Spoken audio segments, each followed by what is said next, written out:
Maayong gabi sa ato ang tanan mga kaigsuunan. Welcome sa ato ang Daily Dose of God's Word.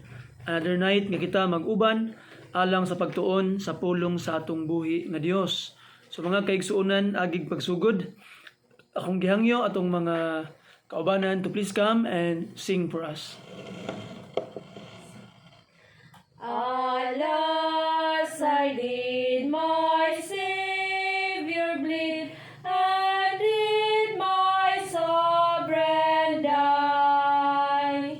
Would he devote that sacred head for such a worm as I? At the cross where I first saw the light, and the burden of my heart rolled away. It was there by faith I received my sight, and now I am happy all the day. Was it for crimes that I have done, He grown up on the tree? Amazing pity, grace unknown, and love beyond degree. At the cross where I first saw the light, and the burden of my heart rolled away. It was there by faith I received my sight, and now I am happy all the day. But drops of waves can ne'er repay the debt of love I owe. Here, Lord, I give myself away. 'Tis all that I can do. At the cross where I first saw the light, and the burden of my heart rolled away. It was there by faith I received my sight, and now I am happy all the day. Amen. Thank you for that wonderful song. And by this time, akong gihangyo ang tanan to please open your Bibles with me in the book of Romans chapter 14. Romans chapter 14, atong basahon ang verses 13 until the last verse chapter 14 mga kaigsunan. So, if you are there, kindly follow me with your eyes. The Bible says, Romans chapter 14 verse 13, "Let us not therefore judge one another anymore, but judge this rather, that no man put a stumbling block or an occasion to fall in his brother's way. I know, and am persuaded by the Lord Jesus, that there is nothing unclean of itself, but to him that esteemeth anything to be unclean, to him it is unclean. But if thy brother be grieved with thy meat, now walkest thou not charitably. Destroy not him with thy meat, for whom Christ died. Let not then your good be evil spoken of. For the kingdom of God is not meat and drink, but righteousness and peace and joy in the Holy Spirit. For he that in these things serveth Christ is acceptable to God, and approved of men. Let us therefore follow after the things which make for peace, and things wherewith one may edify another. For meat destroy not the work of God. All things indeed are pure, but it is evil for that man who eateth with offense. It is good neither to eat flesh, nor to drink wine, nor anything whereby thy brother stumbleth or is offended, or is made weak. Hast thou faith? Have it to thyself before God. Happy is he that condemneth not himself in the things which he alloweth. And he that doubteth is damned if he eat, because he eateth not of faith. For whatsoever is not of faith is sin. At ipakapin ng verse 1 sa chapter 15, we then that are strong ought to bear the infirmities of the weak, and not to please ourselves. Let's pray. Father in heaven, thank you, Lord, for our opportunity nga imong gihatag na amo ang masayran imong pulong karon Ginoong Dios. Tabangi mi nga masabtan namo ni Lord, because it's very very important part sa amo ang Christianity, para among masabtan Ginoong Dios kung unsaon namo amahan nga pakiguban, pakisama sa among ubang mga kaigsuonan sa church. I pray, Lord, that you would give us wisdom, open heart and mind for us to understand and apply these things sa among mga kinabuhi. In Jesus' precious name, ipangayon na akong tanan. Amen. Amen. Again, maayong gabi sa tuwang tanan mga kaigsunan. Indeed, the lesson for tonight is very, very important mga kaigsunan nga masabtan sa mga katawhan sa simbahan, because it talks about how we deal and live with other believers. And let me check again, nakalimot ko sa title sa tuang lesson mga kaigsuunan. For others' sake. Okay, for others' sake. October 10, for others' sake ang title sa tuang Bible study karon mga kaigsuunan from our daily bread. But sa samas tunab nandan, let us look at our text directly mga kaigsuunan. Now, actually, the whole chapter 14 sa book of Romans mga kaigsunan is dealing with law between brothers and sisters, between the strong and the weak, between doubtful things. Mga butang not clearly taught in the Bible. Wala gid siya giklaro gid kayo sa Biblia mga kaigsunan, in which we need to decide for ourselves kung unsa gid ang tama o mali regarding these things. Now, there are two people nga compare sa ato ang text mga kaigsunan. Actually, kung tanaw nimo ang verse 1, chapter 14, if you would look at this mga kaigsunan, the Bible says, him that is weak in the faith, receive ye, but not to doubtful disputation. So ato makitaan mga kaigsunan that the Apostle Paul is talking to the strong in the faith to receive those who are weak in the faith. So naay mga differences dahil nga ito makitaan mga kaigsuunan dire. Now remember this, wala sa ningon nga in faith nga katong pagtuo nga imuhang faith, but in the faith. What does it mean nga nang in the faith nga ginaingon ni Apostle Paul? It means our belief, our doctrines, atong mga tinuuhan. So, dili siya pagtuo pero mga tinuuhan. So, atong mga practices, atong mga tinuuhan. So, there are Christians nga weak sa atong tinuuhan, naapoy mga Christian nga strong sa atong tinuuhan mga kaigsunan. Now, because of the diversity of our time today, lahi-lahi ang mga background sa mga tao, lahi-lahi ang ilahang mga tinuuhan, sa dihang nanagko sila, gikan sa lahi-lahi nga mga relihiyon, gikan sa lahi-lahi nga mga tribo. So klasik-klasik mga tinuuhan ang mga tao sa tong panahon karon mga kaigsuunan. That's why we need to be strong in the faith. Sa atong pagtuo isip mga Kristohanon. Kay kasagraan sa mga Christians karon mga kaigsuunan, gikan ani nga relihiyon, gikan ani nga tribo, ang ilang mga tinuuhan sa ilang previous lives, they are trying to bring it in.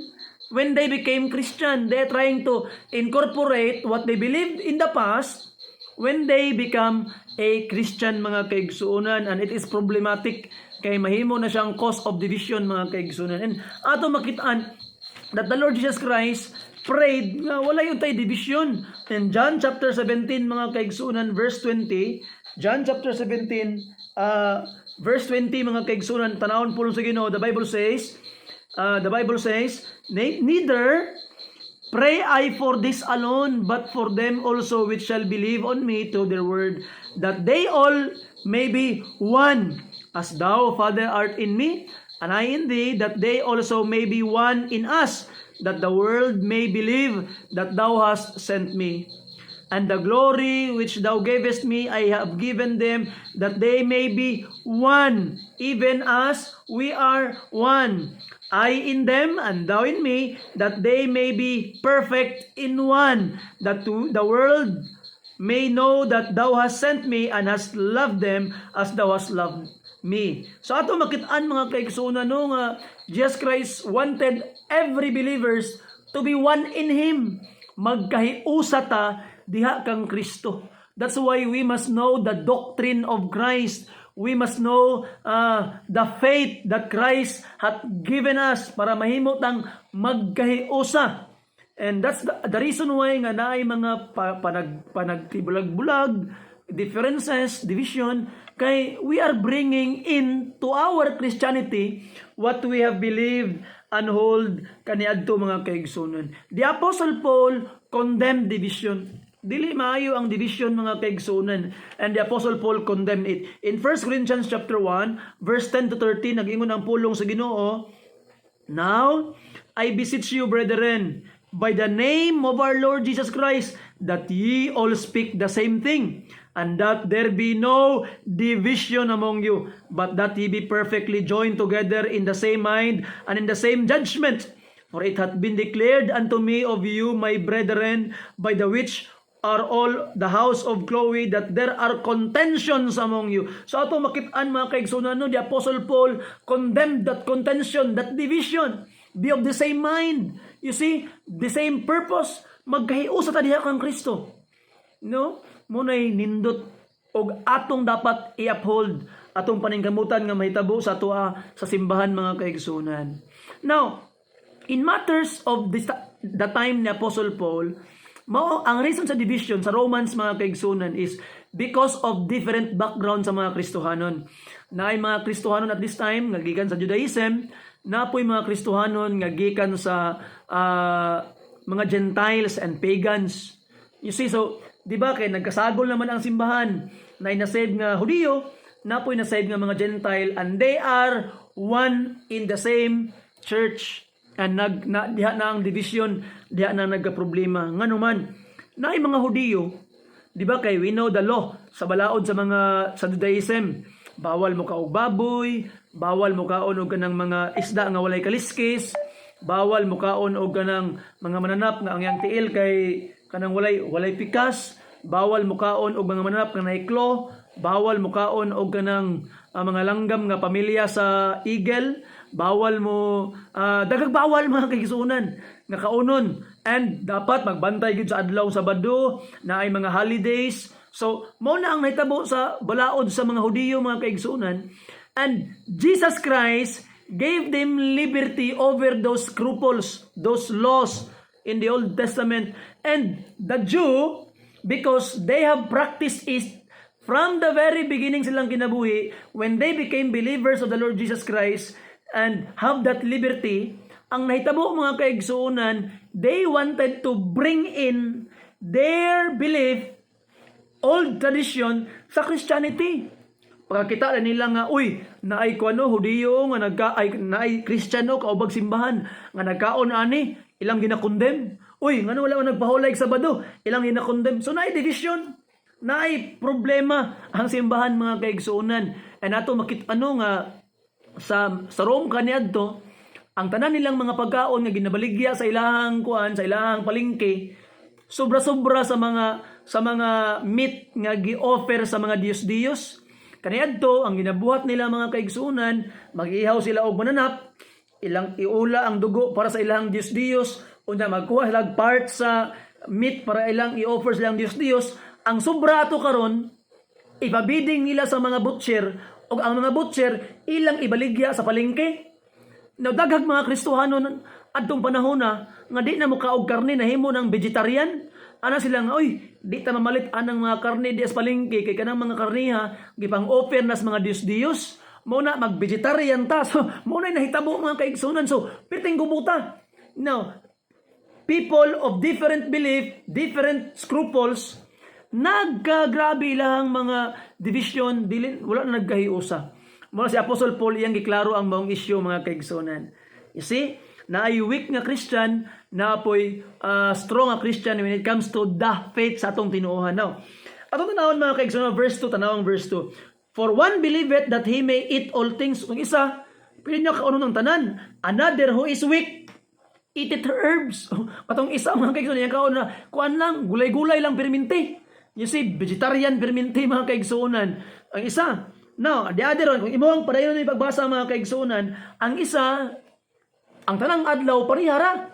Ang isa, dapat kanigit nga adlaw, bantayan gid nimo para sa Ginoo. So, there is division nga nahitabo mga kaigsunan. So, ang giingon ni Apostle Paul sa ilaha sa verse 5, one man esteemeth one day above another, and another esteemeth a day alike. And look at this. Let every man be fully persuaded in his own mind. He that regardeth the day, he regardeth it to the Lord, and he that regardeth not the day to the Lord, he that not regard it. He that eateth, eateth it to the Lord, and he giveth thanks, and he that eateth not to the Lord, he eateth not, and giveth God thanks. So ato makitaan mga kaigsunan, first of all, nga ang weak di ay nga Kristohan mo itong bawal. Katabitang daghan og ingon nga dili man pwede, dili naman na mao, dili na pwede kaunon. So kato nga mga Christians, they are the weak Christians, sumala pa ni Apostle Paul, because if that food is not clearly taught in the Bible nga bawal kaunon, unya para sa imo ha bawal, di na siya maayo. You see, pananglitan karon mga kaigsunan. For us, ang bawal sa to kaunon is ang dugo. And in Acts chapter 15, it was clearly stated nga bawal gid siya kaunon. So that's why as disobedience sa Ginoo, kung imong kaunon, di gid ka mo kaon sa dugo. Kaya nga naman, clearly man ang ibawal. But there are things mga kaigsunan nga giyon ang Biblia nga limpyo na, cleanse na mga creatures, mga animals. You see, ingon gani sa tuang text mga kaigsunan no. Sa verse 14, the Bible says, I know and I'm persuaded by the Lord Jesus Christ. Si Apostle Paul persuaded by the Lord Jesus Christ. You see, ang nagkonbinsay kang Paul nga mukaon bisag unsa Jesus Christ mismo, that there is nothing unclean of itself, but to him that esteemeth anything to be unclean, to him it is unclean. No ato makitaan mga kaigsunan nga napoy mga tao kun moingon nga oy dili na pwede kaon ng baboy, ay dili na pwede kaon ang unsa man na diha. No ato makitaan mga kaigsunan that it is unclean for him. He is weak in the faith. Kaya nga naman, we already have liberty. We are not under the Jewish law, but we are under the grace and liberty nga naa diha kang Ginoong Hesus mga kaigsunan. But the Apostle Paul is telling us we are not to judge each other. Pananglitan, na kay igsuon karon sa pagtuo nga di gid siya mukaon kay makonsensya pa siya kay para niya bawal gyud. Hugaw to para niya, ayaw siya hukmi. Kay nga naman, wa to niya ginakaon para sa Ginoo. Ug katapong nagkaon tungod kay nagtuo siya nga ang tanan gilimpyuhan na sa Ginoo, nagtuo siya, dako siyang pagsalig sa Ginoo that everything is clean, di pod pwede mo judge katong tao mga kaigsuonan nga di mo kaon adtong tao nga nagakaon. So we must live peaceably with them and receive them mga kaigsuonan, di ba? Kung tanawon nimo ang giingon sa pulong sa Ginoo mga kaigsuonan sa verse 6, the Bible says, he that regardeth the day, regardeth it to the Lord, and he that regardeth not the day to the Lord, he that not regard it. He that eateth, eateth to the Lord, for he giveth God thanks, and he that eateth not to the Lord, and he eateth not, and giveth God thanks. Giveth God thanks. So ato makitaan mga kaigsuonan nga they are doing it for the Lord. Now, kung naay mga butang mangutaan na ka sa motivation behind. Ang importante man gud dili ang action, kung dili ang motivation behind. Pananglitan mo na ka, nganong di man yung kakaon ana?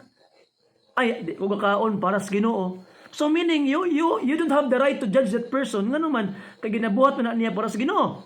And the other one, kakaon ko ana ngano man kay mo mag-ingon sa Biblia para ni sa Ginoo.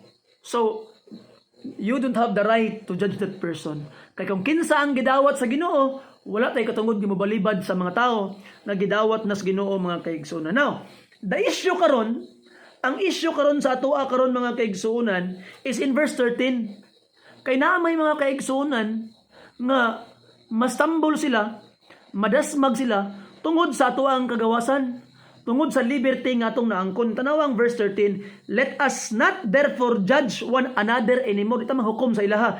Pero, but judge this rather, that no man put a stumbling block or an occasion to fall in his brother's way. So ato makit-an mga kaigsuonan no nga para nimo nga okay ra gid mo kaon ato, pero nahimong hinungdan nga ikaw ang nahimong kapandulan sa imong igsuon, mas pilion nimo mga kaigsuonan nga dili na lang nimo buhaton for the sake of that brother. Mao na ang ginatudlo ni Apostle Paul mga kaigsuonan. You see? Now kung tanaw nimo ang gitawag nga Biblia verse 15, but if thy brother be grieved with thy meat, now walkest thou not charitably. You see? Wala kay gugma kung napandol ang imuhang igsuon tungod sa imuhang ginakaon. So you must, in our action, we have liberty. Natay kagawasan. Pero mga kaigsuonan, ang atong kagawasan, dili unta mahimo nga kapandulan sa atong mga kaigsuonan. And, naidwa ka ba kinungdan, ganun nahimo silang weak. Number 1, wala natudluan og tarong. You see? Number 2, sayop pagsabot sa pulong sa Ginoo. And they must learn hinay-hinay nga ilang matun-an kung unsa gyud ang giingon sa pulong sa Ginoo. Kay pwede silang makasala because of their doubts. Pananglitan mga kaigsuonan. Let's say for example, naay nitubo nga bayabas sa usa ka bakanteng lote nga way tag-iya. Unya, katong maong bayabas way tag-iya. So meaning kay wa may tag-iya, anybody could get something o mukaon, walay problema. Si bisan kinsa manguha, si bisan kinsa mukaon, kay wa may tag-iya. Di ba? Unya naay Kristohanon karon nakaadto didto sa maong bakanteng lote. Nakit-an niya ang bayabas. Pagtan-aw niya sa bayabas karon, uy lami man kaunon. Unya nikuha siya. Halaka uy, nikuha ko, nakapangawat na gyud ko ani kay ngano nanguha ko wala ko nanghid. Pero originally, wa gito tag-iya, dili gito pangawat. Kay ngano man ulo tag-iya. Okay naman yung mukuha sa kinsa. Pero mga kaigsuonan, tungod kay naghuna-huna siya nga daotan to yang gibuhat, to him that is sin. Sala to para niya mga kaigsuonan. You see, mo po na ang ginaingon ni Apostle Paul karon diri. There are people nga ilang hunahuna, sala ang mukaon ana, sala ang dili magpahulay ani nga adlaw. So, para ato nga tao, sala dito para sa iya, he will be condemned because of what he believe. You see? Now, kung tanaw nimo ang giingon sa Biblia mga kaigsunan, look at this. Giingon diri sa verse 22. If you're there, please say, Amen. Now, ang Biblia, hast thou faith? Have it to thyself before God. Happy is he that condemned not himself in that things which he alloweth. And he that doubteth is damned if he eat. Kato ko nung nagduha-duha, will be damned if he eat, because he eateth not of faith. For whatsoever is not of faith is sin. You see? Bisag unsa mga kaigsuonan nga dili pinaagi sa pagtuo kana usa kadako nga sala mga kaigsuonan. You see? Kay ngano man ang verse 14 ang giingon sa pulong sa Ginoo, again atong basahon, I know and am persuaded by the Lord Jesus that there is nothing unclean of itself. Look at this. But to him that esteemeth anything to be unclean, to him it is unclean. Kung nagunahuna ka nga hugaw to siya, unya ni kaon gihapon ka, to you it is unclean. That's why mga kaigsuonan, ang gibawal sa Ginoo sa ato is dugo lang.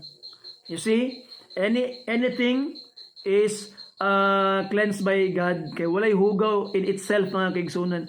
Kung nagunahuna ka nga hugaw na para nimo, hugaw gid na para nimo mga kaigsuonan. You see, pananglitan, there are a lot of things atong makonect sa atong mga kinabuhi. Diba? There are Christians nga para nila sala gyud ang manglaba pag Domingo. Pananglitan. Uy, sala gyud ang manglaba pag Domingo kay Lord's Day ra gyud ning Domingo. Na mga kaigsuonan, you have the freedom to do it or not. God gave us liberty. You see? Now, pag human nimog simba, pag uli nimog balay nang laba ka, may problema na. Pero naay mga tao na gunahuna mga kaigsuonan nga sala na siya. Now, Katong tao nga nagunahuna nga sala tong manglaba pag uli gikan simbahan. Sala gito para niya. You see? He will become unclean because of it. You see? So inana mga kaigsunan ang ginaingon sa pulong sa Ginoo. So there are things nga kita mismo ang mo decide kay wala giklaro nga giingon sa pulong sa Ginoo. So we must be persuaded in our own mind and study and ask other Christians, tama ba gyud ni? Mao ba gyud ni gitawag nga insakto? You see? Kay kung ikaw karon ang nahimong hinungdan mga kaigsunan nga na-offend ang uban, ay delikado. You see, kung ang giingon sa Biblia no, atong basahon pag-usab mga kaigsunan ha. Verse 21, it is good neither to eat flesh nor to drink wine nor anything whereby thy brother stumbleth or is offended or is made weak. Dili siya maayo. Kung tungod sa imong action, sa imong freedom, naluya ang imong igsuon, dili siya maayo mga kaigsuonan. Nakasala pog ka, partaker ka sa maong gitawag nga sala. Kay ngano man in verse 16, let not then your good be evil spoken of. Ang imong freedom, ang imong maayo nga gibuhat, mahimo na noong hinungdan nga mahimong evil spoken of. Kay nagunahuna ang uban nga dili di ay siya gitawag nga maayo. You see? So mga kaigsuonan, we must be strong in the faith. Dapat gitang makabalo kung unsa ang atong ginatuuhan, what we believe, di ba?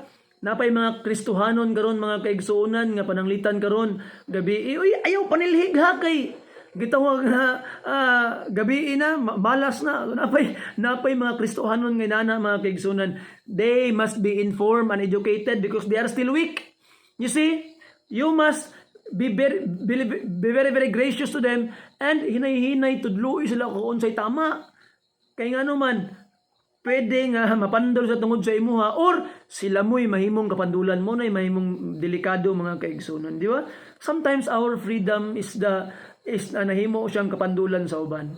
And I hope nga dili ka mahimong kapandulan kay dako na siyang gitawag nga sala batok sa ato ang Ginoo mga kaigsunan. And I hope by the grace of God in verse 15, but if thy brother be grieved with thy meat, now walkest thou not charitably, destroy not him with thy meat. So meaning, do not destroy your brother mga kaigsunan with your freedom. You see? Kay tungod sa imuhang freedom, makasala sila, ayaw na lang. Kaya nga naman, ang ato ang center sa Christianity is in verse 17. For the kingdom of God is not meat and drink, but righteousness and peace and joy in the Holy Spirit. Nadiha ang ato ang freedom. Nadiha ang ato ang kingdom of God mga kaigsunan nga dapat mao na ang mapa-uphold atong kinabuhi. And as a result, in verse 1 sa chapter 15, nag-ingon pa ang pulong sa Ginoo, we then that are strong ought to bear the infirmities of the weak and not to please ourselves. So we need to understand the weak brethren. And by the grace of God, pray for them nga ma-educate silang tarong, matudluan silang tarong mga kaigsunan. Muna nga, it's good to ask questions. Una kay kalibugan no, pangutana. Nga, tama pa ba niya akong ginabuhat? Sakto ba ni? You see? Kay mga kaigsunan, ang mga tao, mga kaigulo ba yun? You see, kung unsa ilang ganahan, mo lang good na ilang pangbuhaton. You see? And they try to wait to be rebuked first. Aya nila buhaton sa kabalo sila mali. Aya nila undangan i-rebuke pa. You see? Nga to makitaan makisunan kapoy mamadlong sa mga taong kabalo ng mali ilang ginabuhat. You see? Nga to makita mga kaigsunan that by the grace of God nga we will be the one to police ourselves. Police yourself. Tanawon, tama ba ni o mali ba ni? Na ba ni sa gitawag nga Biblia? Nahimo ba kong kapandulan sa uban nako nga mga kaigsuonan? Because our goal is to edify the body. Malig-on ang lawas pinaagi sa atua. So, kanang imong mga tinuuhan karon, kanang imong mga scruples karon, mga superstitions karon, sukda na ba ni sa Biblia? Mo bigyan ning itudlo sa Bible? And if not mga kaigsuonan, think twice kung angay wala nimong boton o dili. You see? If na kay ginabuhat karon nga mali di ay, think twice. Mao na nga ask your pastor, ask someone nga makatambag sa imuha, makatudlo sa imuha kung unsay gitawag nga tarong. Because it's the best way para ma-clear imong mind is to ask questions from those people who know more about you. Ngano man para maklaro og maplastar nato atong kinabuhing Kristohanon og dili ta mahimong kapandulan sa uban mga kaigsunan. Because the moment that we are saved, God gave us liberty. Pero dili na to pwede gamiton na to ang liberty mga kaigsunan for the occasion of the flesh. We must use it to love one another, to edify one another mga kaigsunan. But now the issue karon, nilikay ka ani, nibuhat ka ato, pero di pa kasi bagay ko'y pulos ang tanan. Kay mo man gud na siya issue of religion, mangud ang relihiyon daghang kay rules ang relihiyon. Ang relihiyon daghang bawal, ang relihiyon dili ni mao, dili ni pwede. You see? And sometimes it is not the church or Jesus Christ told us not to do it. It's religion. That's why we must be saved. Dapat ta mahimong sure mga kaigsoon basin niya nabag-o ka tungod sa imong relihiyon. Wala ka nabag-o tungod kang Kristo Jesus. So igsoon, to be very very sure and mahimo kang klaro og plastar imong kinabuhi, sigurado ay imong kaluwasan. Believe in the Lord Jesus Christ, repent of your sin, and accept Him as your Lord and Savior mga kaigsunan. Call upon Him, Lord Jesus, luwas sa taon ko. Luwason kaniya. Kay gihigugma kaniya. If you just come and humble down yourself, be saved today igsoon. And I hope that you will be someone nga himong instrumento sa Ginoo to edify a brother, not to become a stumbling block. Usa ka awit alang kanimo. What can wash away my sin? Nothing but the blood of Jesus. What can make me whole again? Nothing but the blood of Jesus. Oh, precious is the flow that makes me white as snow. No other fount I know, nothing but the blood of Jesus. For my pardon this I seek, nothing but the blood of Jesus. For my cleansing this my plea, nothing but the blood of Jesus. Oh, precious is the flow that makes me white as snow. No other fount I know, nothing but the blood of Jesus. This is all my hope and peace, nothing but the blood of Jesus. This is all my righteousness, nothing but the blood of Jesus. Oh, precious is the flow that makes me white as snow. No other fount I know, nothing but the blood of Jesus. Amen. Thank you for that wonderful song. And mag-ampo ta mga kaigsunan. If you have any prayer requests, you can reach me out. You can, pwede ko nimo i-message na kay prayer request, na kay pangutana sa about our faith. And I will be glad to clarify things sa imo. Mag-ampo ta. Ama nga langit nun, salamat Lord sa imong kaayo. Thank you Lord for reminding us about some scruples Ginoo nga unnecessary. There are Christians who are weak. And if we deem ourselves strong, Ginoo, we must be a blessing to those who are weak in the faith. And if we are still weak in the faith, Ginoong Diyos, help us to be strong and help us not to judge those who are strong in the faith. Gamita kami Ginoo lang sa imong kayamayan and allow us to grow more and to put more trust sa among Ginoo ug manluluwas. Thank you sa imong kaayo, Amahan. Bless our Bible study every night. In Jesus' precious name, gipangayo na ko ang tanan. Amen. Amen. Salamat ug maayong gabi sa tanan. Maayong gabi.